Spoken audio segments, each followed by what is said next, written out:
everybody. Where did you go? Holy smokes.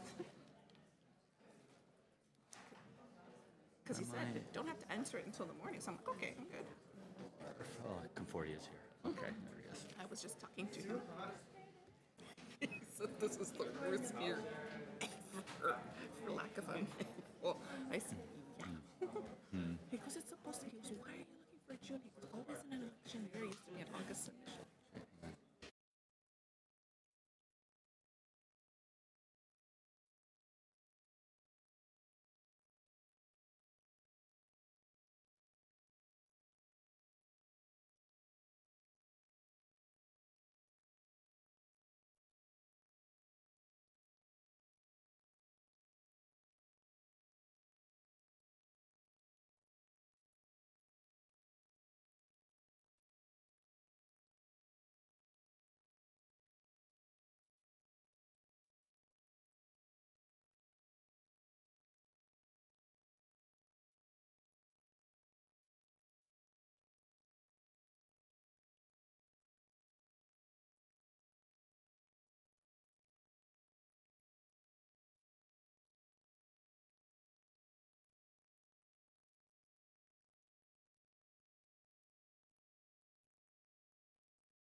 Good morning.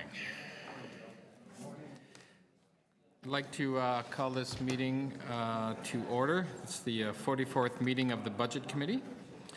I'd like to acknowledge that we are meeting today on the traditional territory of the Mississaugas of the New Credit First Nation, the Haudenosaunee, the Huron-Wendat, and home to many diverse Indigenous peoples. I'd like to welcome all members of the committee and, of course, to those who are eagerly watching us on YouTube this morning. So you can watch us. If not, you can go on to toronto.ca/council. Are there any declarations of interest under the Municipal Conflict of Interest Act? Seeing none. May I have a motion to confirm the minutes of the Budget Committee meetings on November 27th, 30th, December 12th, 14th, 15th, 18th, January 12th, and January 23rd. Councillor Campbell will move that. All in favor? Opposed? That's carried. We have 8 items on the agenda today, and we also have 2 walk-on items. So I'd like to just move a motion to have those, and they're the pink copies that are in front of you, and they were circulated prior. It's the first one is Toronto Police Service 2018 Capital Budget Variance Report, period ending March 31st, 2018. I'd like to introduce Councillor Mihevc. All in favor? Opposed? That carries. That's now on the agenda. The other new business item is the TTC Board, Capacity Improvements on Bus and Subway Services. Councillor Mihevc will move that. All in favor? Opposed? That's carried.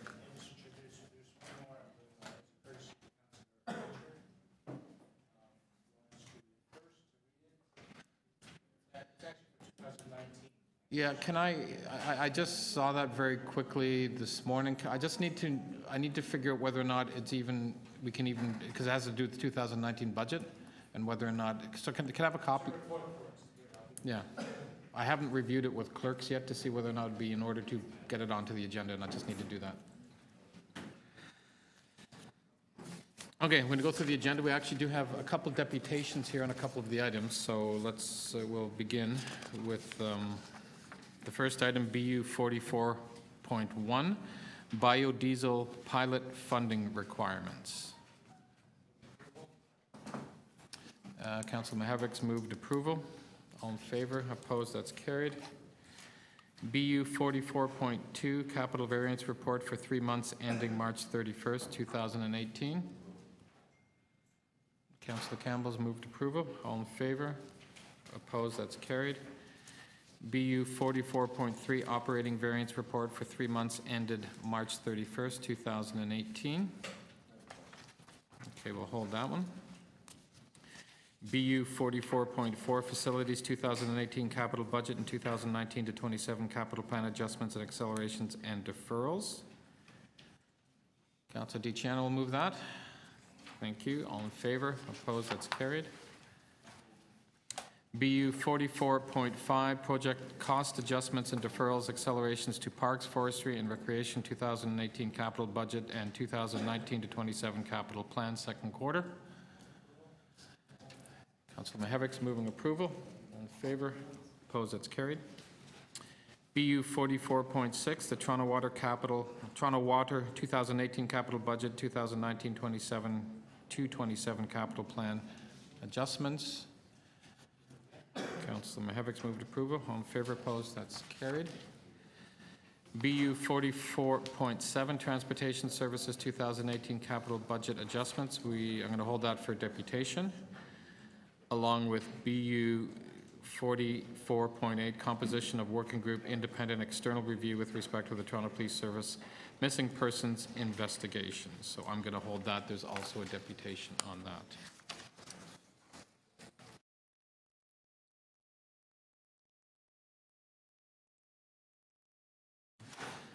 Is it okay? Did we want to do those two walk-ons? Are we comfortable moving those?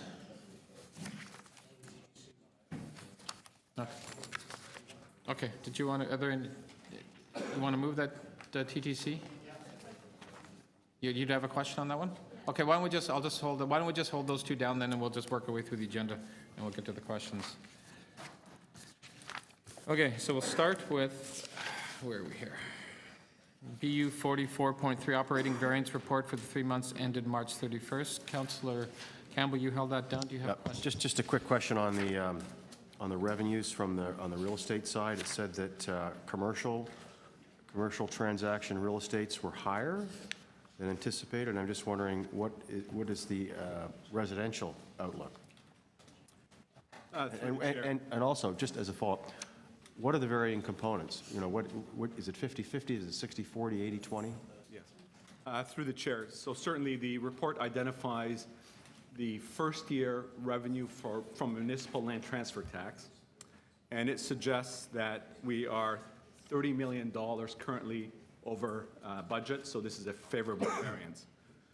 That number is predominantly related to a number of transactions that were completed at the end of March 31st, and those were non-residential transactions. And they make up, typically, historically, non-residential transactions make up roughly 25% of the overall revenue. In the first quarter, we've received a number of those transactions, and the revenue simply was much greater than anticipated.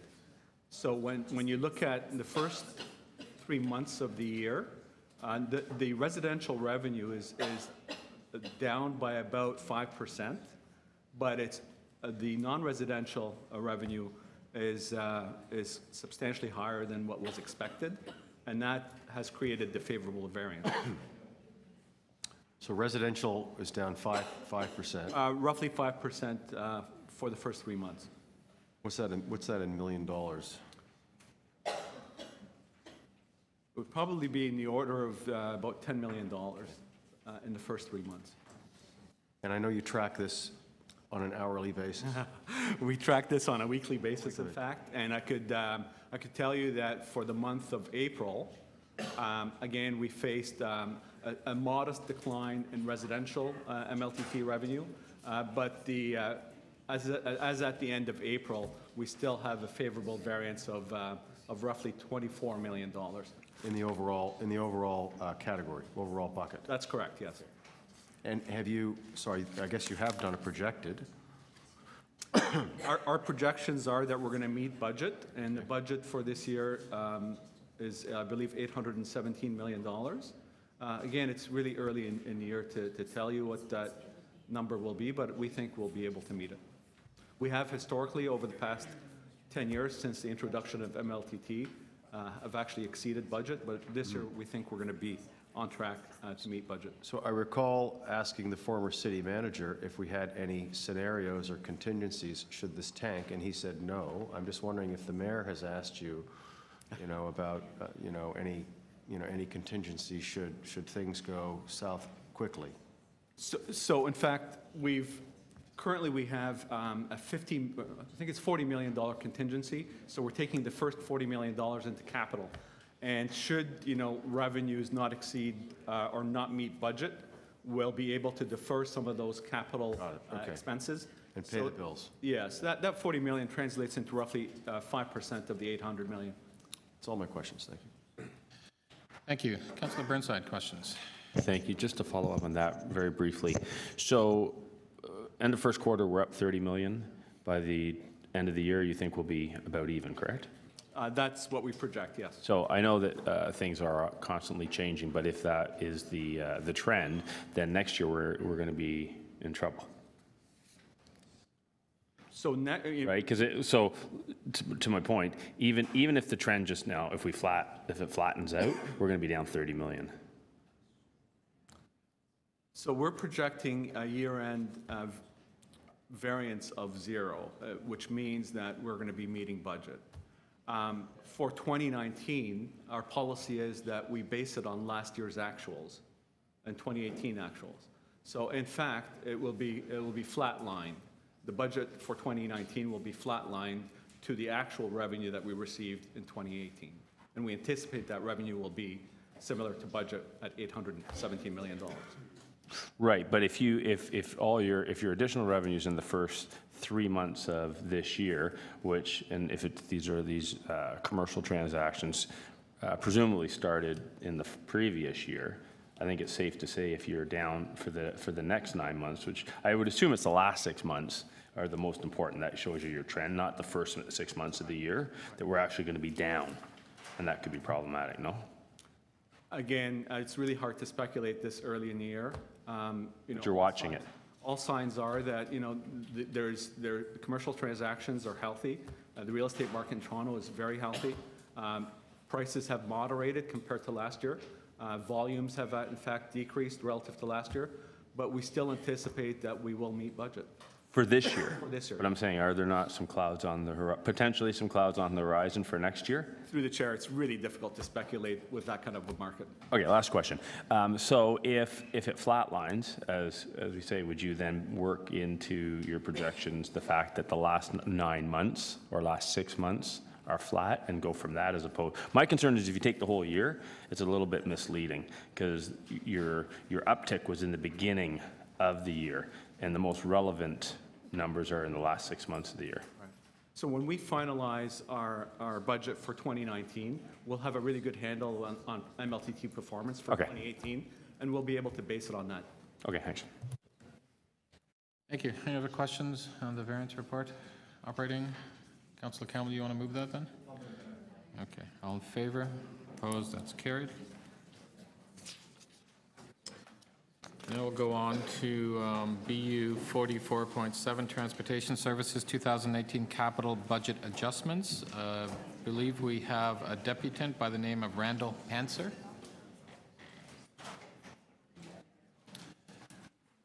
Welcome, Randall. You'll have 5 minutes to do your deputation. If there's any questions, we'll ask them after that. Thank you. Is this on? Okay. The Young 97 bus should cost $1 to ride as an attempt to ease subway congestion. I realize that this will cost money. It's probably a money loser, but when you look at the situation on the Yonge University line, with so much congestion going on that line, in the morning rush hour, the afternoon rush hour, the evening rush hour, all of that going on, it would make a lot of sense to make the Yonge 97 bus $1 to ride and to add a lot more Yonge 97 buses on that line during the rush hours that we have. I know that this will be something that John Tory might have no interest in because it will cost money and he would rather spend money on that ridiculous Scarborough subway station, but I hope it's something that you will consider. Some people will be willing to pay $1, knowing that it's going to take them a lot longer to get home or to work.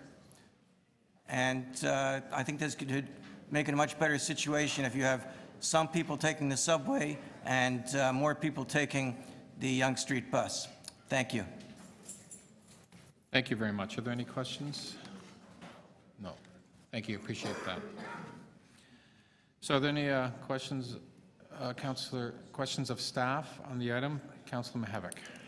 Yes, thank you very much. And only because I'm here and only because it's Bike Week and only because I saw you at Bike Week, do we have a funded project to look at Yonge, especially say south of Bloor, south of perhaps even Rosedale, in terms of looking at capacity of that street, given all the development that is going on there? Is there an EA going on, and is it the full length or just a section of it? Through the chair, there is indeed an EA underway for the Yonge Street section between Queen and College, and there's a second stage just north of that to the limits of about Rosedale, as you mentioned. That EA is commencing, has just commenced, is underway with some stakeholder consultation over the summer, and will go out to the public in the new council term. And it is fully funded. There's nothing that we need to do that. I'm just frankly afraid that given the kinds of buildings that are going up there, we're going to be in big trouble if we don't really meet a good, tight timeline. Through the chair, that is a funded EA, yes. Great, thank you so much. Okay.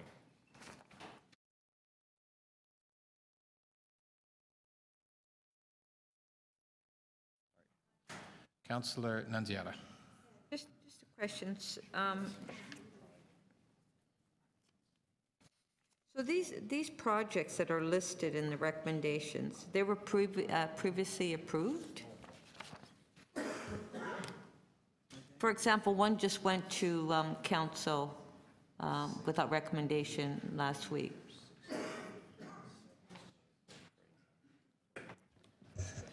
Through you, Mr. Chair, yes, these, the projects, York Street Tunnel is one, I think is probably the one that you're referring to that went without recommendations. That one is in this report because we have needed to cash flow it earlier, and so we're moving resources around to address a timing issue on the construction. But it was approved through council previously. Oh, yeah, that was my question. Okay, thanks. Thank you, Councillor. Any other questions? Anybody want to speak to the item? Councillor Mihevc, did you want to move it? Oh, Councillor Nunziata will move BU 44.7. All in favor? Opposed? That's carried. We'll go on to BU 44.8, the composition of the working group, independent external review with respect to the Toronto Police Services missing persons investigations. And we have a speaker to the item, Derek Moran. Welcome, Derek. I just want to say by me speaking at this meeting, this shall not be deemed to be in any way my consent expressed or implied, and doing so is fraud. God bless Her Majesty the Queen, and long live Her Majesty the Queen. So in this report it says, on a sole source basis, the board retained Ms. Breeze Davies Law to facilitate the working group as set out in this report.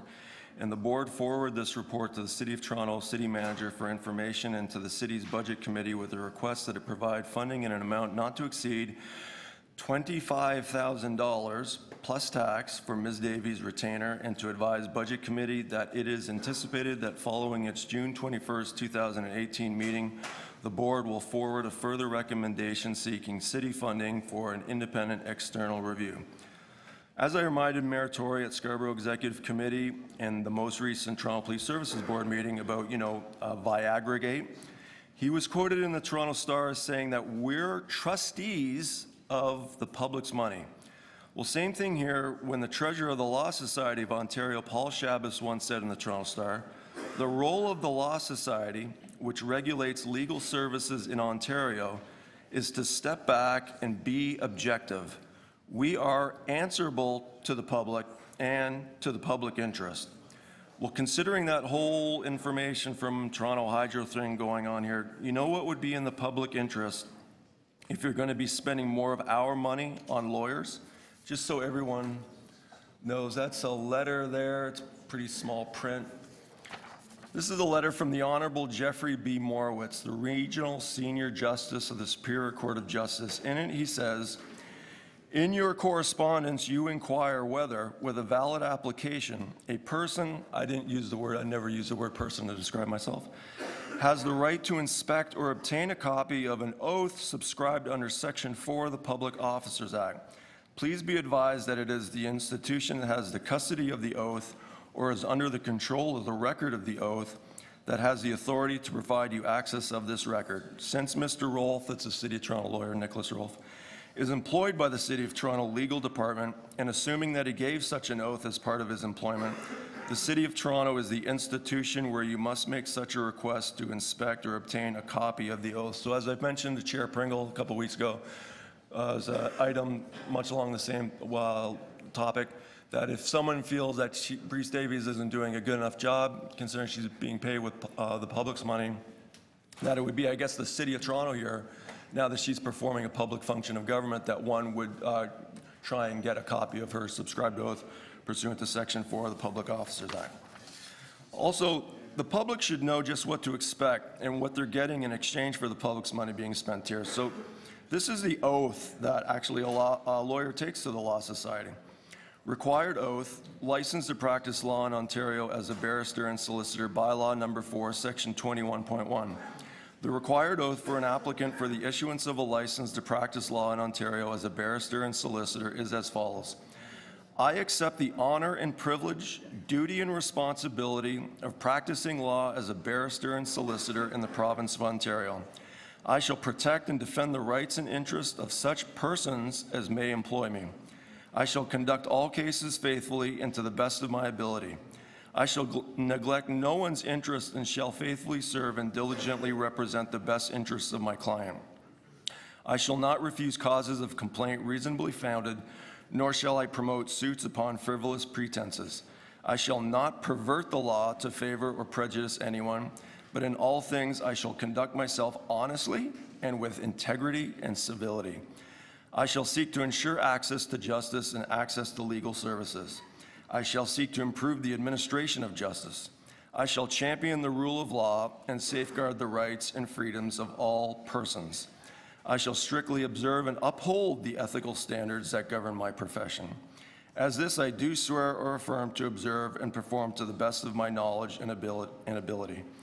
There's part here, availability of name of registrant to public, section 20. The society may make available for public inspection the names of its registrants at a given point in time. And then there's an optional oath. Oath of Allegiance, Section 22, an applicant for the issuance of a license to practice law in Ontario as a barrister and solicitor or a license to provide legal services in Ontario may take the following oath. I swear or affirm that I will be faithful and bear true allegiance to Her Majesty Queen Elizabeth II or the reigning sovereign for the time being, her heirs and successors according to law, which is actually, the law is actually the common law. And Luke 16:13 says that no servant can serve two masters, for either he will hate the one and love the other, or else he will hold to the one and despise the other. You cannot serve God and mammon at the same time. Thank you. Right on 5 minutes. Excellent. Any questions? Seeing none. I think he's okay. Thanks a lot, Derek. Okay. We're on questions of staff on this item. Councillor Nunziata has, and I don't know if it's with the police services or the chair of the board, but if you want to come up, I think we have some questions for the police services. Councillor Nunziata.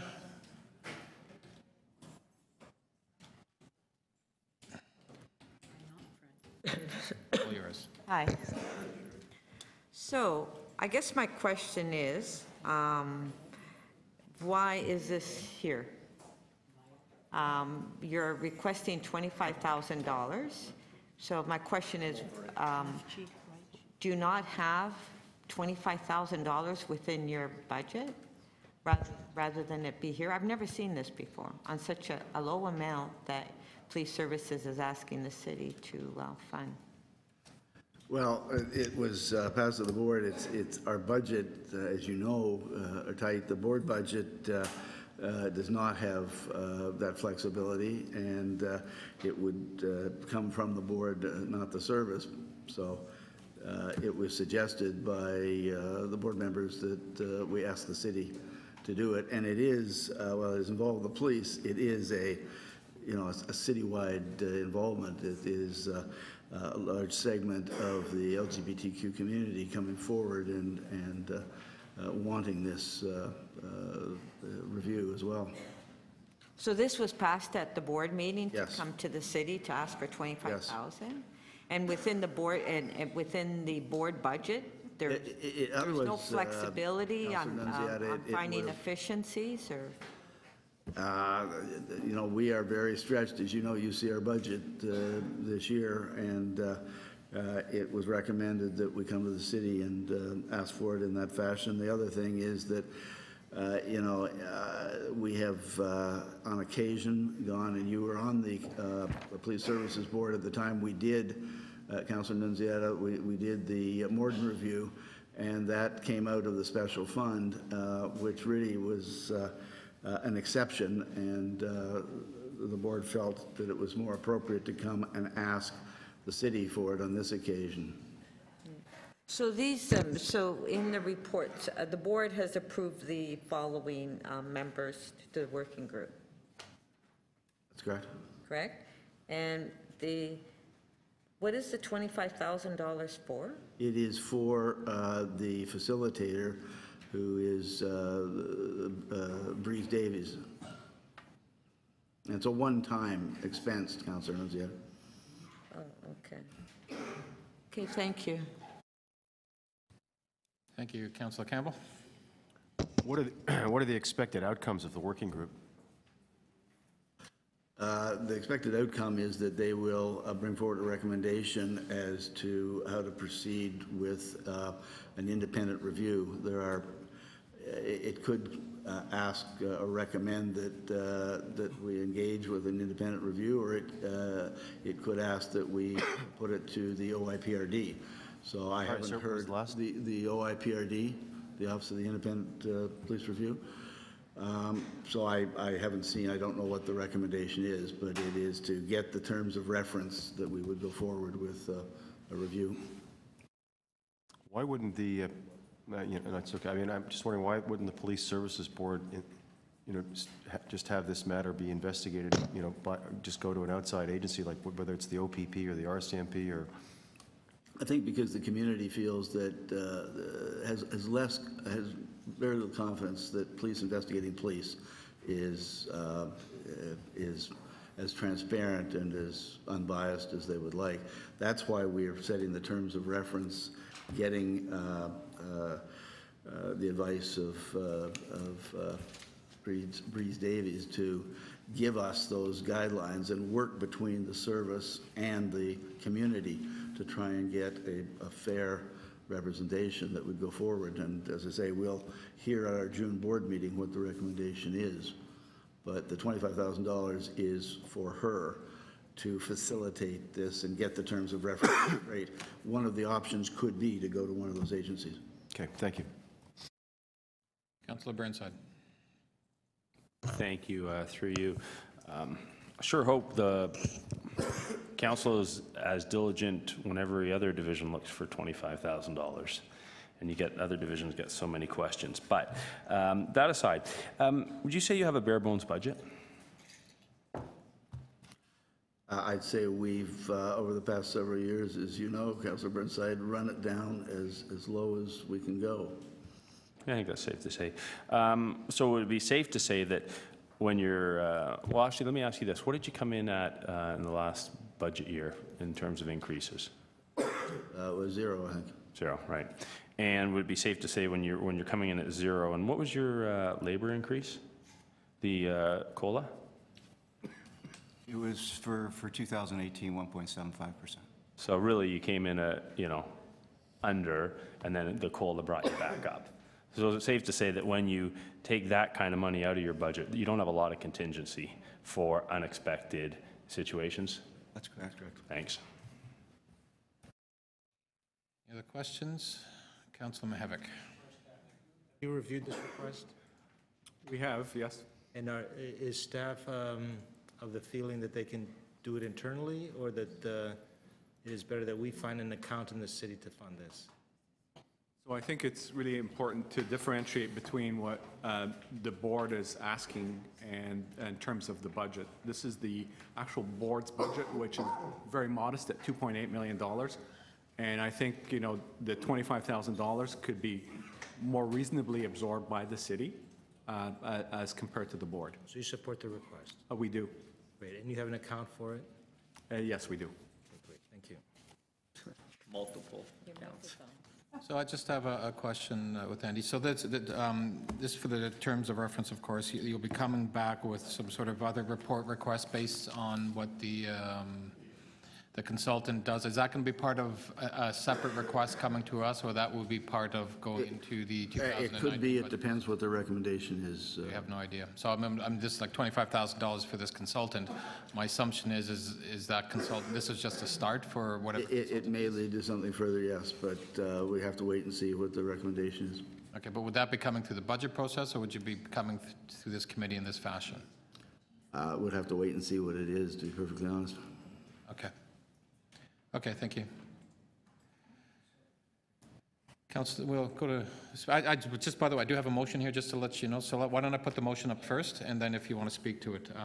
So if you can put the motion up quickly. It's the City Council increase the council-approved 2018 Police Services Board operating budget by $25,000 on a one-time basis funded from the Tax Stabilization Reserve, and to support the working group appointed by the board to provide legal and community perspectives for the independent external review with respect to police service missing persons investigation. So that's just want to let you know it's there. Did you want to speak to the item? Oh, okay, there we go. All in favor? Opposed? That's carried. If we could right now, we just circulated a new business item to everybody. If I could just move a motion to put it on the agenda, if that's okay with everyone. Thank you.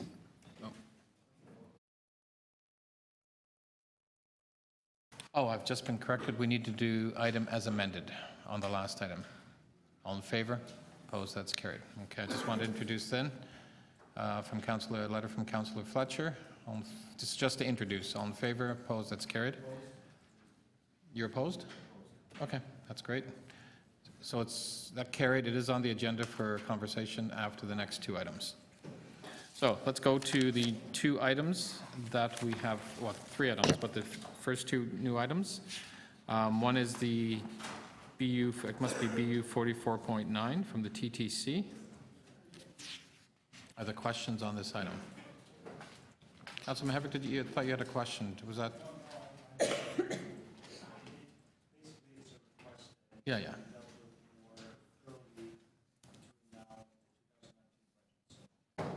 Okay, so you'll move it? Move it, yeah. All in favor? Opposed? That's carried.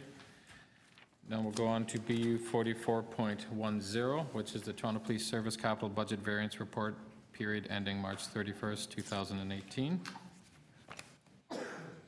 Any questions? No questions? I'll move it. Councillor Nunziata will move that. All in favor? Opposed? That's carried. Okay, the last item. Oh, just one sec.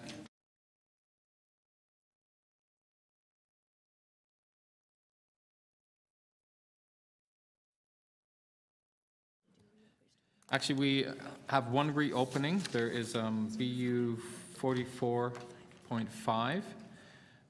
If we can just reopen that, staff have given me sort of a technical change I have to do on that. So if we can reopen that, just to do the motion. All in favor, opposed, that's carried. And if I could have the motion up, which I will move.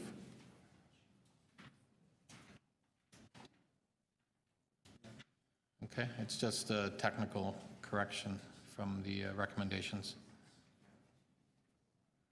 All in favor? Opposed? That's carried. Item as amended. All in favor? Opposed? That's carried. Okay, the last item will be the letter received from Councillor Fletcher. We did that. I asked if there were any questions.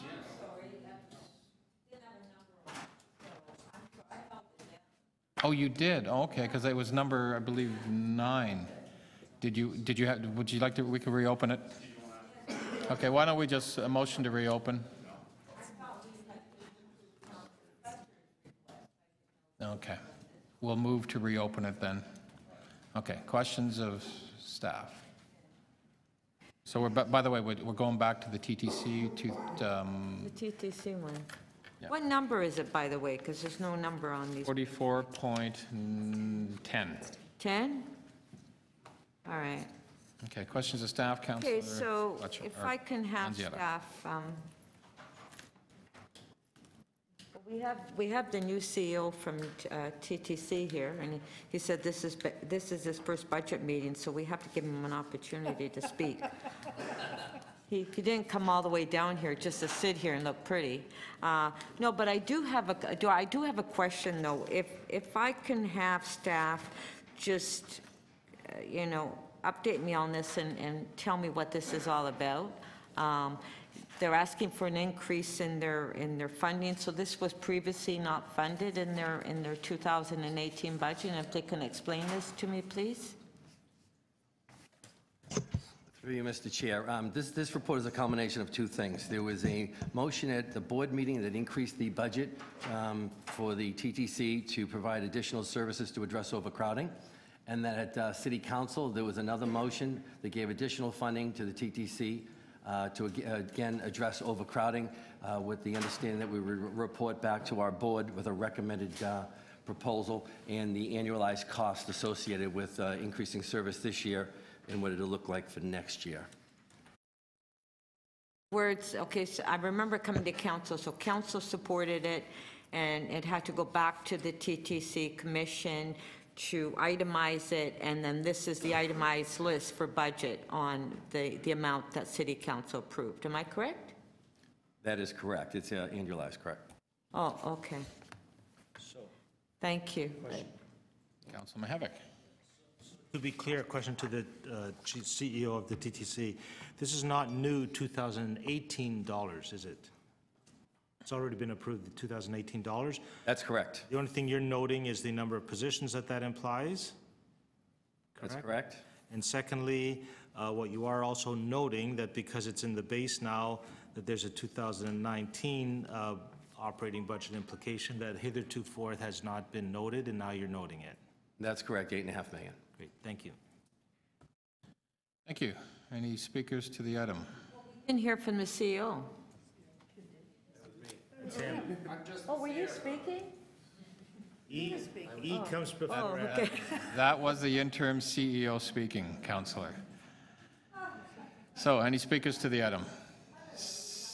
Councillor Mahevik. This is a very, very important TTC initiative supported by City Council during the budget process to basically increase services, especially on our bus network. And it is absolutely great work that the TTC has done to make sure that those folks, mostly in the Scarboroughs and Etobicoke and North Yorks of the world, frankly, get better service.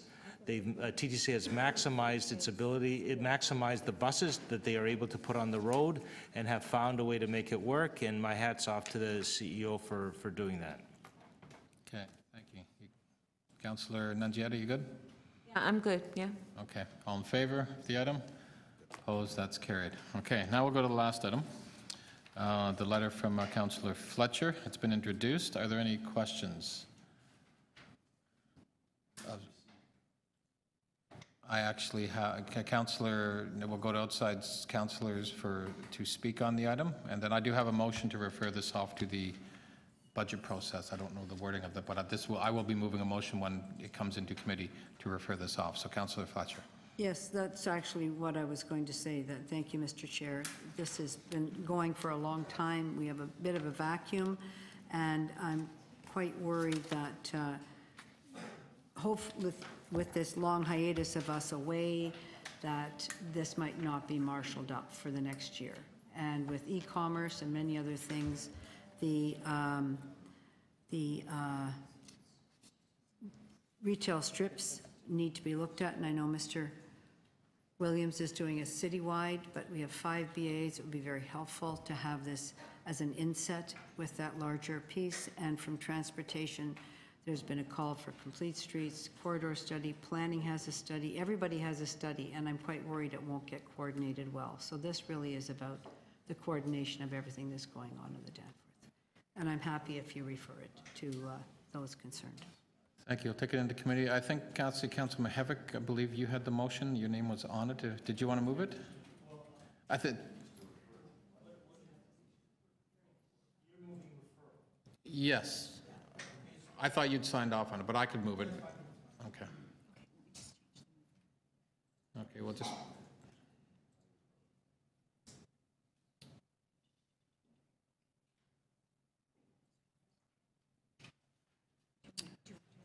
Yeah, we'll do that now. So I'm going to move, once I see it, that the item be referred to the Chief Financial Officer and the Deputy City Managers of Cluster A and B for consideration as part of the 2019 budget process.